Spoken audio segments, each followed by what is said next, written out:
കഴിഞ്ഞ 2 ദിവസങ്ങളിലായി വാർത്തകളിൽ ഇടം പിടിക്കുന്ന വിഷയത്തെക്കുറിച്ചാണ് ഇന്നത്തെ ചർച്ച. പട്ടിണി മാറ്റാൻ കണ്ടവന്റെ അടുക്കളയിൽ വേലക്കാരിയായി ജോലി ചെയ്യുന്ന ഒരു സ്ത്രീ എന്നതിലുപരി ഒരു ദളിത് സ്ത്രീയെ എന്ന് വേണം പറയാൻ. വ്യാജമോഷണ കേസിൽ കുടുക്കി അസഭ്യ വാക്കുകൾ ഉപയോഗിച്ചുകൊണ്ടും കുടിക്കാനായി അല്പം വെള്ളം ചോദിച്ചപ്പോൾ കക്കൂസിൽ പോയി കുടുക്കി എന്ന് മറുപടി കേൾക്കേണ്ടി വന്ന ബിന്ദു എന്ന യുവതിയെ കുറിച്ചാണ്. അവസാനം അവർ നീതി തേടിപ്പോയ ഇടങ്ങളിലെല്ലാം അവർക്ക്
നവോത്ഥാന യാത്ര, അയ്യങ്കാളി യാത്ര.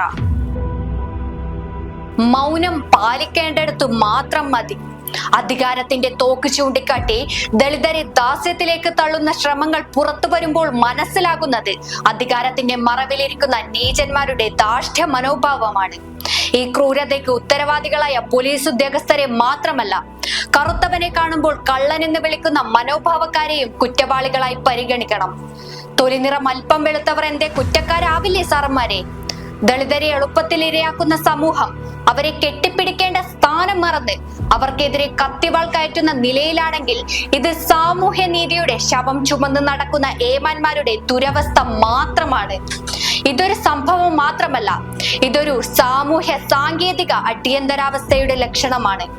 ഇന്ന് കണക്കാക്കപ്പെടുന്ന ഓരോ ജാതി വിവേചന സംഭവവും നാളെയുടെ വിപ്ലവത്തിനായുള്ള തീപ്പൊരികളാണ്. ദരിദ്രനും പണക്കാരനും ദളിതനും ബ്രാഹ്മണനും ഒക്കെ പണ്ട്. കാലം മാറി. പ്രതികരിക്കാതിരിക്കാൻ ഇത് രാജഭരണമൊന്നുമല്ലല്ലോ, ജനാധിപത്യമാണ്.